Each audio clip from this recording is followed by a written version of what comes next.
ಅದೊಂದು ಕೆಲಸ ಮಾಡಿದ್ದರೆ ಇಂದು ರಾಜು ತಾಳಿಕೋಟಿ ಬದುಕ್ತಾ ಇದ್ರು. ಅಷ್ಟಕ್ಕೂ 4 ತಿಂಗಳ ಹಿಂದೆ ನಡೆದಿದ್ದೇನು. ಆ 9 ನಿಮಿಷದಲ್ಲಿ ಆಸ್ಪತ್ರೆ ತಲುಪಿದ್ದರು. ಆದರೆ ಕೊನೆಯ 3 ನಿಮಿಷದಲ್ಲಿ ಅಂಥದೊಂದು ಘಟನೆ ನಡೆದು ಹೋಯಿತು.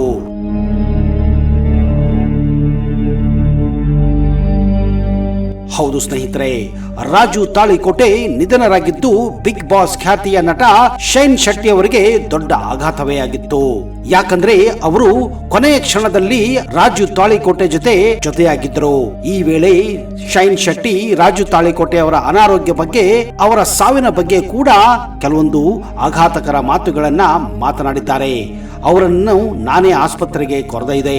ರಂಗಭೂಮಿಯಲ್ಲಿ ಮಾಡಿದ ಸಾಧನೆಯಿಂದ ಚಲನಚಿತ್ರಕ್ಕೆ ಬಂದಿದ್ದರು. 3 ದಿನಗಳ ಕಾಲ ಅವರೊಂದಿಗೆ ಕಾಲ ಕಳೆಯುವ ಅವಕಾಶ ನನಗೆ ಸಿಕ್ಕಿತ್ತು.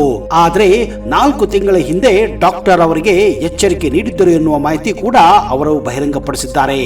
4 ತಿಂಗಳ ಹಿಂದೆಯೇ ಬ್ಲಾಕೇಜ್ ಇರುವ ಬಗ್ಗೆ ವೈದ್ಯರು ಕೂಡ ಹೇಳಿದ್ದರು. ಸ್ಟಂಟ್ ಹಾಕುವ ಬಗ್ಗೆ ವೈದ್ಯರು ಸಲಹೆ ನೀಡಿದ್ದರಂತೆ. ಆದ್ರೆ ಅವರು ಅದನ್ನ ಮಾಡಿಸಲಿಲ್ಲ. ನಾವು ಸ್ಟಂಟ್ ಹಾಕಿಸಿ ಕ್ಲಿಯರ್ ಮಾಡಿಸಿದೆವು, ಆದ್ರೆ ಕಿಡ್ನಿ ಮತ್ತು ಬ್ರೈನ್ ವರ್ಕ್ ಆಗಲಿಲ್ಲ. ಬಹಳ ವರ್ಷಗಳ ಕಾಲ ತಾಳಿಕೋಟೆ ಅವರ ನಮ್ಮ ಸಂಬಂಧ ಹೇಗಿತ್ತು ಅಂತ ಅವರೇ ಹೇಳಿಕೊಂಡಿದ್ದಾರೆ. ಅವರೊಂದಿಗೆ ಕೆಲಸ ಮಾಡುವ ಅವಕಾಶ ಕೂಡ ಸಿಕ್ಕಿತ್ತು. 3 ದಿವಸ ಶೂಟಿಂಗ್ ಇತ್ತು. ಬೆಳಿಗ್ಗೆ ಬೇಗ ಶೂಟಿಂಗ್ಗೆ ಹೋಗಬೇಕಿರೋ ಕಾರಣ ಬೇಗ ಮಲಗಿದ್ದೆವು. ನಾಳೆ ಲೇಟ್ ಆಗಿ ಬರುವುದಾಗಿ ಅವರು ಹೇಳಿದ್ದರು. ಅದು ರಾತ್ರಿ 11:50. ಉಸಿರಾಟದ ಸಮಸ್ಯೆ ಬಗ್ಗೆ ರಾಜು ತಾಳಿಕೋಟೆ ಅವರು ಹಾಗೋ ಹೀಗೋ ಮಾಡಿ ತಮ್ಮ ಟೀಮಿಗೆ ಹೇಳಿದ್ದಾರೆ. ಕಾರಿನಲ್ಲಿ ಹೋಗುವಾಗಲೂ ಕೂಡ ಅವರು ಮಾತನಾಡಿದ್ದರು. ಅವರ ರೂಮ್ ಪಕ್ಕದಲ್ಲೇ ನನ್ನ ರೂಮ್ ಕೂಡ ಇದ್ದ ಕಾರಣ ನಾನೇ ಬಂದು ಆಸ್ಪತ್ರೆಗೆ ಅವರನ್ನ ಕರೆದುಕೊಂಡು ಹೋಗಿದ್ದೆ. ಕಾರಿನಲ್ಲಿ ಹೋಗುವಾಗ ನನ್ನೊಂದಿಗೆ ಮಾತನಾಡುತ್ತಿದ್ದರು. ಬೇಗ ಆಸ್ಪತ್ರೆಗೆ ಕರೆದುಕೊಂಡು ಹೋಗು, ನನ್ನನ್ನ ಉಳಿಸಿಕೊಡು ಎನ್ನುತ್ತಾ ರಾಜು ತಾಳಿಕೋಟೆ ಹೇಳುತ್ತಿದ್ದರು ಎಂದು ಶೈನ್ ಶೆಟ್ಟಿ ಹೇಳಿಕೊಂಡಿದ್ದಾರೆ. 9 ನಿಮಿಷಗಳಲ್ಲಿ ನಾವು ಆಸ್ಪತ್ರೆಗೂ ಕೂಡ ತಲುಪಿದ್ದೆವು. ಆದರೆ ಕೊನೆಯ 3 ನಿಮಿಷದಲ್ಲಿ ಅವರು ಮಾತನಾಡಲಿಲ್ಲ. ಕಿಡ್ನಿ ಮತ್ತು ಬ್ರೈನ್ಗೆ ಆಕ್ಸಿಜನ್ ಹಾಗೂ ರಕ್ತ ಸಂಚಾರ ಕೂಡ ಆಗುತ್ತಿರಲಿಲ್ಲ. ಪ್ರಥಮ ಚಿಕಿತ್ಸೆ ಪಡೆದು ಮಣಿಪಾಲ್ ಆಸ್ಪತ್ರೆಗೆ ನಾವು ಹೋಗಿದ್ದೆವು. ಆದರೆ ದುರಾದೃಷ್ಟ, ಅವರಿಗೆ ಅವರ ಹೃದಯ ಕೈಕೊಟ್ಟಿತ್ತು. ಲಾಸ್ಟ್ ಟೈಮ್ ಅವರು ಸಿಕ್ಕಾಗ ಸರ್ ಸಿನಿಮಾ ಮಾಡ್ತಾ ಇಲ್ವಾ ಅಂತ ಕೇಳಿದ್ದೆ.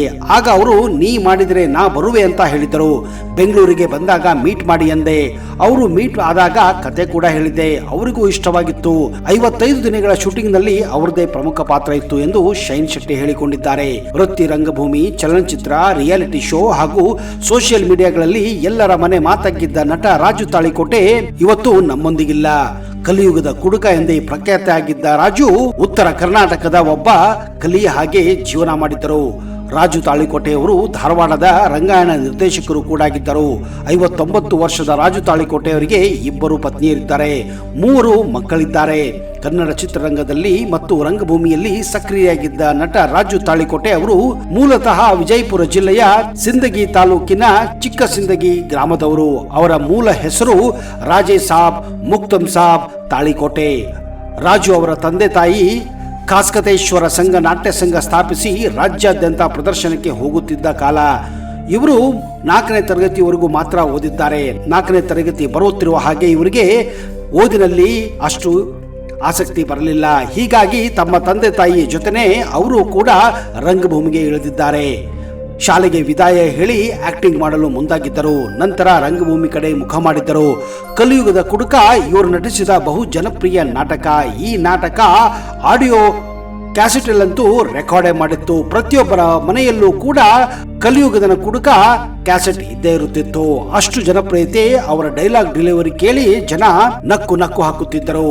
ನಿರ್ದೇಶಕ ಆನಂದ್ ಪಿ ರಾಜು ಅವರ ಹೆಂಡತಿ ಅಂದ್ರೆ ಹೆಂಡತಿ ಸಿನಿಮಾದಲ್ಲಿ ಅಭಿನಯಿಸುವ ಮೂಲಕ ಚಿತ್ರರಂಗಕ್ಕೆ ರಾಜು ತಾಳಿಕೋಟಿ ಎಂಟ್ರಿ ಕೊಟ್ಟಿದ್ದರು. ಹಲವು ಪಾತ್ರಗಳಲ್ಲಿ ಕಾಣಿಸಿಕೊಂಡ ಬಳಿಕ ಯೋಗರಾಜ್ ಭಟ್ ನಿರ್ದೇಶನದ ಮನಸಾರೆ ಚಿತ್ರದ ಮೂಲಕ ಖ್ಯಾತಿಯನ್ನು ಕೂಡ ಪಡೆದಿದ್ದರು. ಕಿಚ್ಚ ಸುದೀಪ್ ನಿರೂಪಣದ ಬಿಗ್ ಬಾಸ್ ಕನ್ನಡ ಸೀಸನ್ 7ರಲ್ಲಿ ಸ್ಪರ್ಧಿಯಾಗಿ ರಾಜು ತಾಳಿಕೋಟೆ ಗಮನವನ್ನ ಸೆಳೆದಿದ್ದರು. ನಿಜ ಜೀವನದಲ್ಲಿ ರಾಜು ತಾಳಿಕೋಟೆ ಅವರಿಗೆ 2 ಹೆಂಡತಿಯರು. 2 ಹೆಸರು ಕೂಡ ಪ್ರೇಮ ಅಂತ. ವಿಶೇಷ ಅಂದ್ರೆ ರಾಜು ತಾಳಿಕೋಟೆ ಅವರ ಮಗನಿಗೂ ಒಂದೇ ವಾರ ವ್ಯತ್ಯಾಸ. ಎಂತಹ ವಿಚಿತ್ರ, ಎಂತಹ ವಿಪರ್ಯಾಸ ನೋಡಿ. ರಾಜು ತಾಳಿಕೋಟೆ ಮುಂದೆ ಪಂಚರಂಗಿ, ಜಾಕಿ, ಮೈಲಾರಿ, ಅಂಜುದಗಂಡು, ವೀರಬಾಹು, ಜಂಗಲ್ ಜಾಕಿ, ಟೋಪಿವಾಲಾ, ಭರ್ಜರಿ ಮನಸಾರೆ ಸೇರಿದಂತೆ ಮುಂತಾದ ಸಿನಿಮಾಗಳಲ್ಲಿ ಅಭಿನಯಿಸಿರುವ ಪ್ರತಿಭಾವಂತ ಕಲಾವಿದ ರಾಜು ತಾಳಿಕೋಟೆ ಈಗ ವಿಧಿವಶರಾಗಿದ್ದಾರೆ. ಈ ಮೊದಲು ಕೂಡ ರಾಜು ತಾಳಿಕೋಟೆ ಅವರಿಗೆ ಹೃದಯಾಘಾತ ಆಗಿತ್ತು. ಆಗ ಚಿಕಿತ್ಸೆ ನೀಡಿ ಸ್ಟಂಟ್ ಹಾಕಬೇಕಾಗಿತ್ತು. ಈಗ ಒತ್ತಡ ಜಾಸ್ತಿ ಆಗಿದ್ದರಿಂದ ಮತ್ತೆ ಹಾರ್ಟ್ ಅಟ್ಯಾಕ್ ಆಗಿರಬಹುದು ಎಂದು ವೈದ್ಯರು ಹೇಳುತ್ತಿದ್ದಾರೆ. ಅಷ್ಟಕ್ಕೂ ಈ ಹಾರ್ಟ್ ಅಟ್ಯಾಕ್ ಅಂದ್ರೆ ಹೃದಯ ಸ್ತಂಭನ, ಹೃದಯಾಘಾತ ಯಾಕೆ ಆಗುತ್ತದೆ ಅನ್ನೋದು ಪ್ರತಿಯೊಬ್ಬರು ಚಿಕ್ಕವರಾಗಲಿ ದೊಡ್ಡವರಾಗಲಿ ತಿಳಿದುಕೊಳ್ಳಬೇಕಾದಂತಹ ವಿಷಯ. ಹೌದು ಸ್ನೇಹಿತರೆ, ಇತ್ತೀಚಿನ ದಿನಗಳಲ್ಲಿ ಹೃದಯಾಘಾತ, ಹೃದಯ ಸ್ತಂಭನ ಸಮಸ್ಯೆ ಹೆಚ್ಚಾಗಿ ಕಾಡಲು ಆರಂಭಿಸಿದೆ. ಹೃದಯ ಸ್ತಂಭನವು ವ್ಯಕ್ತಿಯ ಹೃದಯವು ಇದ್ದಕ್ಕಿದ್ದಂತೆ ಕೆಲಸ ಮಾಡುವುದನ್ನ ಅಥವಾ ಬಡಿಯುವುದನ್ನ ನಿಲ್ಲುವ ಸ್ಥಿತಿಯಾಗಿದೆ. ಈ ಪರಿಸ್ಥಿತಿಯಲ್ಲಿ ಒಬ್ಬ ವ್ಯಕ್ತಿಯು ತಕ್ಷಣ ಚಿಕಿತ್ಸೆಯನ್ನು ಪಡೆಯದೇ ಇದ್ದರೆ ಸಾಯಲೂಬಹುದು. ಈ ಕಾಯಿಲೆಯ ಲಕ್ಷಣಗಳು ಪುರುಷರು ಮತ್ತು ಮಹಿಳೆಯರಲ್ಲಿ ಒಂದೇ ತರ ಇರುವುದಿಲ್ಲ. ಹೃದಯ ಸ್ತಂಭನದಿಂದ ಬಳಲುತ್ತಿರುವ ಕೆಲವರಲ್ಲಿ 24 ಗಂಟೆಗಳ ಮುಂಚಿತವಾಗಿಯೇ ರೋಗ ಲಕ್ಷಣಗಳು ಕಾಣಿಸಲು ಪ್ರಾರಂಭಿಸುತ್ತವೆ. ಹೃದಯಾಘಾತ ಮತ್ತು ಹೃದಯ ಸ್ತಂಭನ ಇವೆರಡು ಬೇರೆ ಬೇರೆ ಪರಿಸ್ಥಿತಿಯಾಗಿವೆ. ಹೃದಯದ ಸ್ತಂಭನವು ಗಂಭೀರ ಸ್ಥಿತಿಯಾಗಿದ್ದು ಹೃದಯದ ಬಡಿತ ನಿಲ್ಲುತ್ತದೆ, ರಕ್ತವು ದೇಹದ ಭಾಗವನ್ನ ತಲುಪುವುದನ್ನ ತಡೆಯುತ್ತದೆ. ಇದು ಹೃದಯಾಘಾತಕ್ಕಿಂತ ಹೆಚ್ಚು ಅಪಾಯಕಾರಿ, ಏಕೆಂದರೆ ಇದು ಯಾವುದೇ ಎಚ್ಚರಿಕೆ ಇಲ್ಲದೆ ಇದ್ದಕ್ಕಿದ್ದಂತೆ ಸಂಭವಿಸುತ್ತದೆ ಮತ್ತು ತಕ್ಷಣ ಚಿಕಿತ್ಸೆ ನೀಡದಿದ್ದರೆ ಅದು ಸಾವಿಗೆ ಕೂಡ ಕಾರಣವಾಗಬಹುದು. ಅಷ್ಟಕ್ಕೂ ಈ ಹೃದಯ ಸ್ತಂಭನ ಅಂದರೇನು? ಹೌದು, ಹೃದಯ ಸ್ತಂಭನವು ಹೃದಯವು ಇದ್ದಕ್ಕಿದ್ದಂತೆ ಬಡಿಯುವುದು ನಿಲ್ಲಿಸಿದರೆ, ಅಂದ್ರೆ ಹೃದಯದಿಂದ ರಕ್ತವು ಹರಿವು ನಿಂತು ದೇಹದ ಭಾಗಗಳಿಗೆ ಆಮ್ಲಜನಕ ಪಾಸ್ ಆಗುವುದಿಲ್ಲ. ಈ ಪರಿಸ್ಥಿತಿಯಲ್ಲಿ ತಕ್ಷಣಕ್ಕೆ ವೈದ್ಯಕೀಯ ತುರ್ತು ಸ್ಥಿತಿ ಅಗತ್ಯವಿರುತ್ತದೆ. ಈ ಸ್ಥಿತಿಯಲ್ಲಿ ವ್ಯಕ್ತಿಯು ಕೆಲವೇ ನಿಮಿಷಗಳಲ್ಲಿ ಸಾಯಬಹುದು. ಹೃದಯ ಸ್ನಾಯುಗಳಿಗೆ ರಕ್ತದ ಹರಿವು ಕಡಿಮೆಯಾದಾಗ ಅಥವಾ ನಿಂತಾಗ ಹೃದಯಾಘಾತ ಸಂಭವಿಸುತ್ತದೆ. ಇದು ಹೃದಯದ ಸ್ನಾಯುಗಳಿಗೂ ಹಾನಿಯಾಗುತ್ತದೆ. ಇದೇ ಸಮಯದಲ್ಲಿ ಹೃದಯ ಸ್ತಂಭನದಲ್ಲಿ ಹೃದಯ ಬಡಿತವು ಇದ್ದಕ್ಕಿದ್ದಂತೆ ನಿಲ್ಲುತ್ತದೆ. ಇದರಿಂದಾಗಿ ದೇಹವು ರಕ್ತವನ್ನ ಪಡೆಯುವುದಿಲ್ಲ ಮತ್ತು ವ್ಯಕ್ತಿಯು ತಕ್ಷಣವೇ ಪ್ರಜ್ಞಾಹೀನ ಪರಿಸ್ಥಿತಿಗೆ ತಲುಪುತ್ತಾನೆ.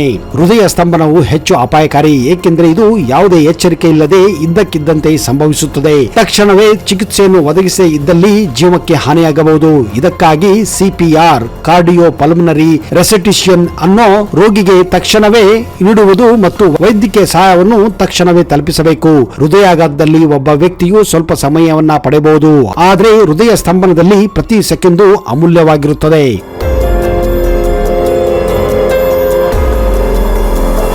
CPR ಅಂದ್ರೆ ಹೃದಯ ಶ್ವಾಸಕೋಶದ ಪುನರ್ಜೀವನ. CPR ಅನ್ನುವುದು ವ್ಯಕ್ತಿಯ ಹೃದಯ ಬಡಿತವನ್ನ ನಿಲ್ಲಿಸಿದಾಗ ಅಥವಾ ಅವರು ಉಸಿರಾಡದಿದ್ದಾಗ ಬಳಸುವ ಒಂದು ತುರ್ತು ವಿಧಾನವಾಗಿದೆ. ಇದರಲ್ಲಿ ಮುಖ್ಯವಾಗಿ 3 ಹಂತಗಳಿವೆ. ಮೊದಲನೇದಾಗಿ ವ್ಯಕ್ತಿಗೆ ಪ್ರಜ್ಞೆ ಇದೆಯೇ ಎಂದು ಪರಿಶೀಲನೆ ಮಾಡುವುದು. ನಂತರ ಕೈಗಳನ್ನ ಎದೆಯ ಮಧ್ಯದಲ್ಲಿ ಇರಿಸಿ ಮತ್ತು ಬಲವಂತದ ಮತ್ತು ಕ್ಷಿಪ್ರ ಸಂಕೋಚವನ್ನ ನೀಡುವುದು. ಇದರ ನಂತರ ವ್ಯಕ್ತಿಯ ಬಾಯಿಯ ಮೇಲೆ ನಿಮ್ಮ ಬಾಯಿಯನ್ನ ಇರಿಸಿ ಮತ್ತು ನಿಧಾನವಾಗಿ ಉಸಿರನ್ನ ನೀಡುವುದು. ವೈದ್ಯಕೀಯ ಸಹಾಯ ಸಿಗುವವರೆಗೆ ಈ ಪ್ರಕ್ರಿಯೆಯನ್ನ ಮುಂದುವರಿಸಬೇಕಾಗುತ್ತದೆ. ಸರಿಯಾದ ಸಮಯದಲ್ಲಿ CPR ನೀಡುವುದರಿಂದ ಜೀವ ಕೂಡ ಉಳಿಯಬಹುದು. ಹೃದಯ ಸ್ತಂಭನವನ್ನ ತಪ್ಪಿಸಲು ಹೃದಯದ ಬಗ್ಗೆ ಹೆಚ್ಚಿನ ಕಾಳಜಿ ವಹಿಸಬೇಕೆಂದು ಆರೋಗ್ಯ ತಜ್ಞರು ಕೂಡ ಹೇಳುತ್ತಾರೆ. ಆರೋಗ್ಯಕರ ಆಹಾರ, ದೈನಂದಿನ ವ್ಯಾಯಾಮ ಮತ್ತು ಒತ್ತಡದ ತಡೆಗಟ್ಟುವಿಕೆ ಅದರ ಅಪಾಯವನ್ನ ಕಡಿಮೆ ಮಾಡುತ್ತದೆ. ಇದಲ್ಲದೆ CPR ಬಗ್ಗೆ ತಿಳಿದುಕೊಳ್ಳುವುದು ಸಹ ಮುಖ್ಯವಾಗಿದೆ. ಇದರಿಂದ ನೀವು ಒಬ್ಬರ ಜೀವವನ್ನು ಕೂಡ ಉಳಿಸಬಹುದು.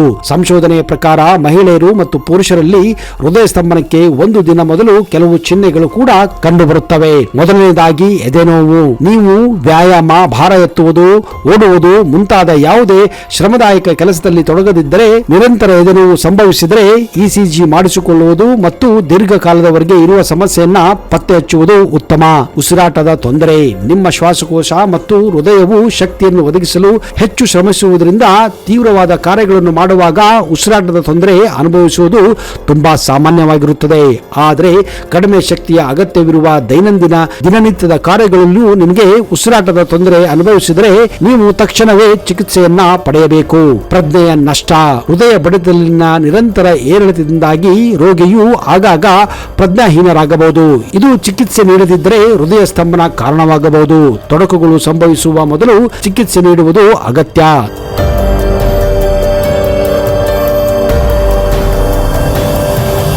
ದೌರ್ಬಲ್ಯ ಮತ್ತು ತಲೆ ತಿರುಗುವಿಕೆ. ಒಬ್ಬರು ನಿರಂತರವಾಗಿ ದೌರ್ಬಲ್ಯ ಮತ್ತು ತಲೆ ತಿರುಗುವಿಕೆಯನ್ನು ಅನುಭವಿಸುತ್ತಿದ್ದರೆ ಹೃದಯ ಅನಾರೋಗ್ಯದಿಂದ ಬಳಲುತ್ತಿದೆ ಎಂದು ಗೊತ್ತಾಗುತ್ತದೆ. ಇದು ಇದರ ಮೊದಲ ಲಕ್ಷಣವಾಗಿದೆ. ಹೃದಯದ ಬಡಿತ ವೇಗವಾಗುವುದು ಅಥವಾ ಕಡಿಮೆ ಆಗುವುದು ಹೃದಯ ಸ್ತಂಭನ ಹೊಂದಿರುವ ಪ್ರಮುಖ ಲಕ್ಷಣವಾಗಿದೆ. ಇಂಥ ಸಮಯದಲ್ಲಿ ಹೃದಯವನ್ನ ಪರೀಕ್ಷಿಸುವುದು ಉತ್ತಮ.